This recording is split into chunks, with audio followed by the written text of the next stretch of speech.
Hey guys, Dan the Man over here, your favorite Romanian car journalist thing, I guess, I hope. Anyways, so today we're gonna talk about something that's completely special and my camera guy has no goddamn clue what he has to do.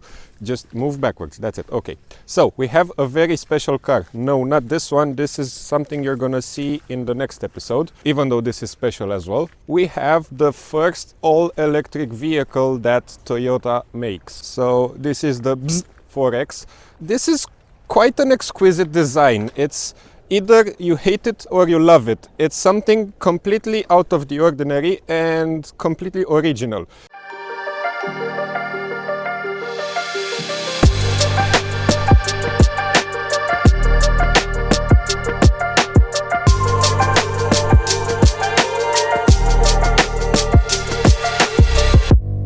So we can see that the stoplights have this arrow shape, I guess, and they're also a bit 3D. We have a tiny spoiler and this very odd shaped extra spoiler, wing, whatever you want to call it. Other than that, this is the weirdest two-tone car you can buy. Why? Because it's actually three-tone. You have the piano black here on the top, you have the actual body color, and then you have the plastic trims that go on the wheel arches in the back.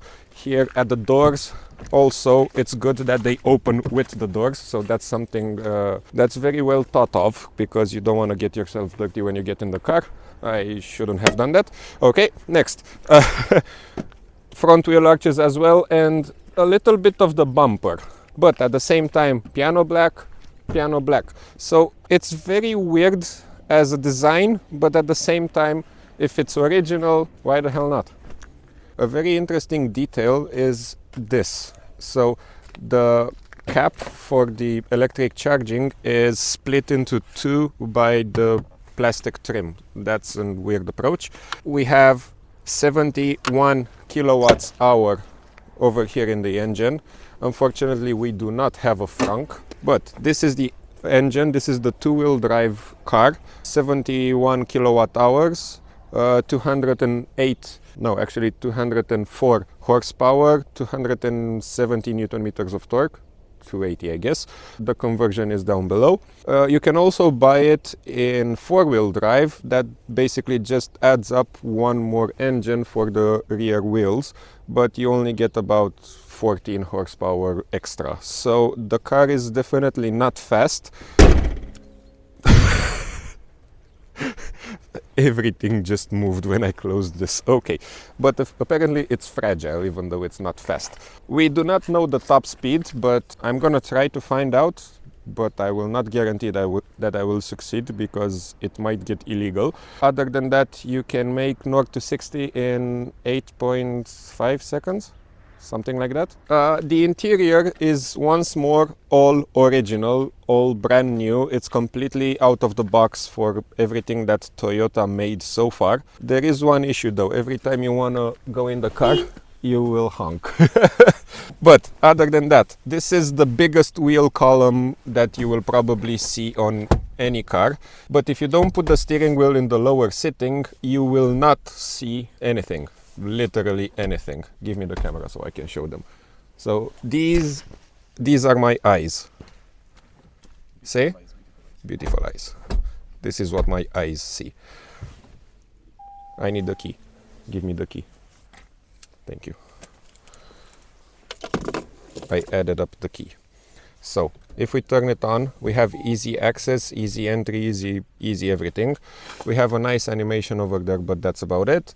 The screen is very high quality, like very high quality. And you have Apple CarPlay, but I don't think the phone is connected yet. 300 kilometer range.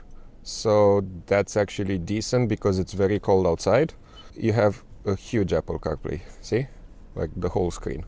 Okay, all of the buttons for the climate control are in reach. They're actually not buttons, it's a touch screen, but at the same time it's good that we have them over here. Here, this is you have to push and reverse, push and drive. It doesn't move if you don't push it. Automatic parking, this is the 360-degree view, and if we put it in reverse, it's gonna change. So it's a little bit better quality than what Toyota make in general, but at the same time, it's still not 2022. Over here, we have the wireless charger, but at the same time, it's a little bit transparent over here. I can actually see my wallpaper, and I actually can read the license plate of my car. See, my Miata.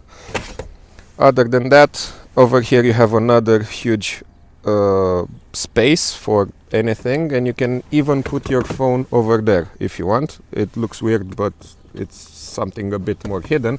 At the same time, there's no glove box, so that's weird. And this is pretty big, but not necessarily satisfying. At the same time, this glides, so that's cool.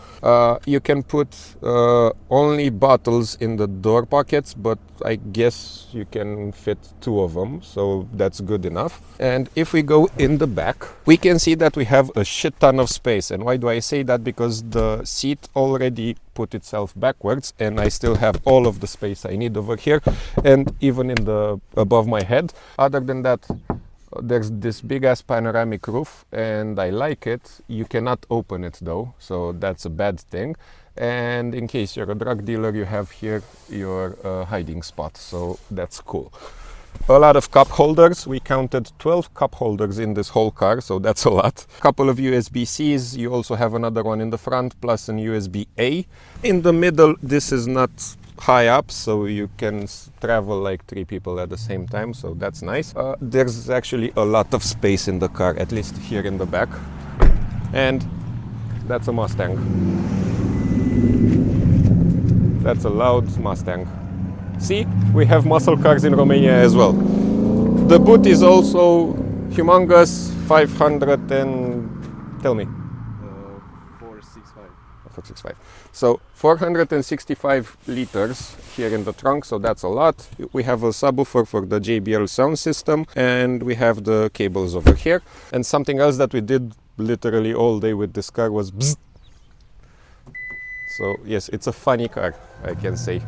Imagine if this color, instead of pearled white, it would have been a yellow. It would have been like a bee. So yellow and black, I think that could look cool. Now it's time to see what the buzz is all about. So here's my first impression of the Toyota BZ4X. First of all, I cannot see anything in front, not the dashboard, and with the steering wheel this low, I feel like I'm driving a Peugeot. So I'll just hold it so I can see the kilometers per hour, and that's it, basically the speed. Other than that, the handles, the lights and turn signal handle and the windshield wiper handle, they're a bit too far ahead, so you need pretty big hands in order to use them properly. I managed to put it forward. What's going on? I don't know. It does something, but it's daylight. Probably this is how you put the high beam, and it does not activate because it's automatic. But they're still a little bit too far away. Other than that, it handles surprisingly well. My phone is not happy with what I'm doing. Ooh, traction control. So if you floor it in the curbs, traction control pops up. So yeah, it's actually more than fast enough. That's what I can say. It's more than fast enough. It's surprisingly satisfying. Of course, it's very quiet because it's all electric. I like how you have like a lot of dash. It's a lot of dash. If you know the Volkswagen New Beetle, yes, it's a completely different shape, but at the same time, it's that big of amount of a dash. I don't like the fact that it's all black and gray. It's a little bit lacking personality, even though it's a brand new, fully original interior. Seats hold you pretty well. Steering wheel is actually decent. I don't like the shape, but that doesn't mean it's not too thick, not too thin. It's a decent car. I would not mind it. I don't like it, but I don't mind it. I prefer the exterior than the interior in this car. I actually don't like Toyota interiors, so that's why probably. I don't know, I want a little bit of color, I want some spark, I want something, and I don't have it here. But now it's time to do 0 to 60. So I'm gonna use my specialist timing gear, my iPhone. Accelerator and brake pedals press simultaneously. Thank you, Sherlock. 3, 2, 1, go. Come on, come on, come on, come on, come on, come on, come on, come on, come on. 729.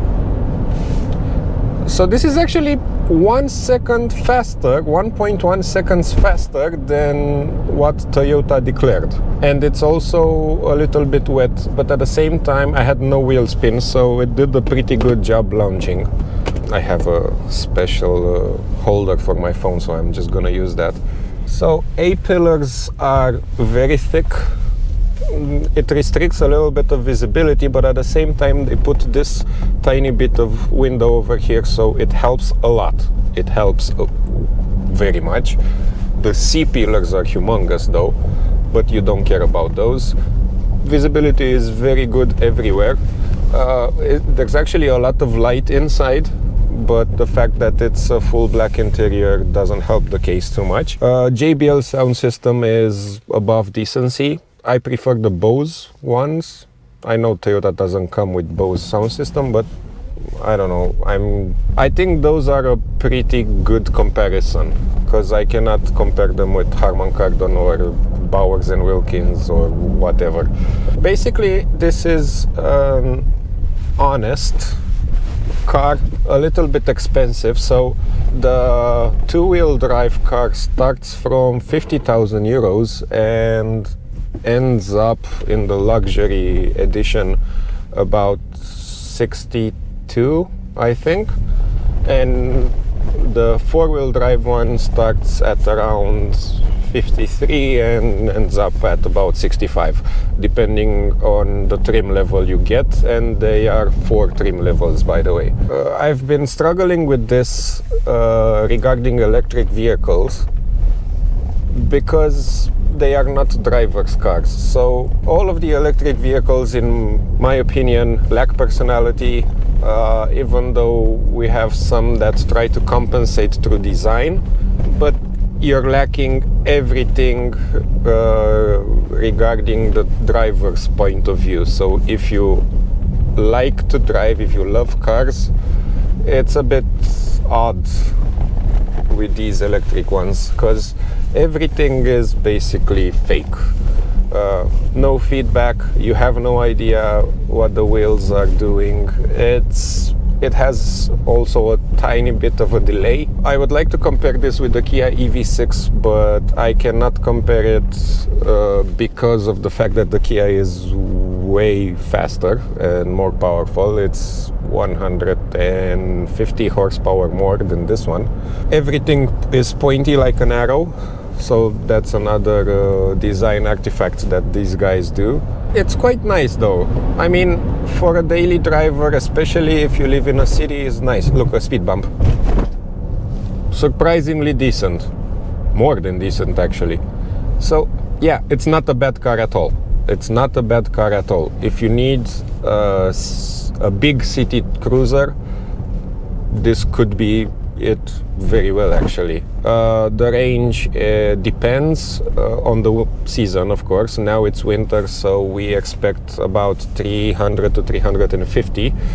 And during the summer, the guy who gave me the car told me he managed to make this autumn 410 kilometers with a full battery. So that's quite good, actually. I mean, it kind of helps if you don't want range anxiety. Even though the WLTP is 460 kilometers. So yes, of course, they're a bit off because there's no air conditioning being used. It's a controlled environment, so no wind pushing you back. I don't know. I just don't like electric vehicles. The only electric vehicle I would buy would be the Skoda Citigo E, because that's what you need an electric vehicle for, just to hop in and drive around town, and that's about it. Other than that, all of these others, so far, at least in Romania, I don't think we're prepared for them. in the United States, they're a bit pointless because having only highways, you do not regenerate while braking, so the battery just slips out, and at highway speeds, in my opinion, the Tesla is the best autonomy-wise, even though those are not actually cars. Other than that, I know the Kia e-Niro is surprisingly good with autonomy. Wait, I'm gonna do something. I want you to see something. So look in any of these cameras. I'm gonna go on the right side of a lorry that has a hot rod, I guess? I don't know, an old classic car. Oh my god, this looks amazing. Just look at it. It's brilliant. Wow, I hope you saw it. That's all I can do. It's a lot of traffic right now. So yeah, my conclusion about the BZ4X. It's an honest car. Could be a good daily driver. A bit expensive, but at the same time it has a lot of technology in it. Autonomy is good. Comfort is very good. Very comfortable. Should you buy it or not? It just depends. If you want an electric vehicle and you want something that pops out, yeah, I think you should buy it. That's it. I just don't know what to say about them. It inspires me with almost nothing. I like the exterior, but like it takes you from A to B. So this was today's episode. Another Toyota, another crossover, but this time fully electrical. Quite an interesting car, but at the same time, I'm gonna say my goodbyes driving that. And until next time, don't forget to like and subscribe, because I really need the subscribes in order to continue doing these types of episodes for you. I hope I'm more likable than I imagine I am. And until next time, drive safe.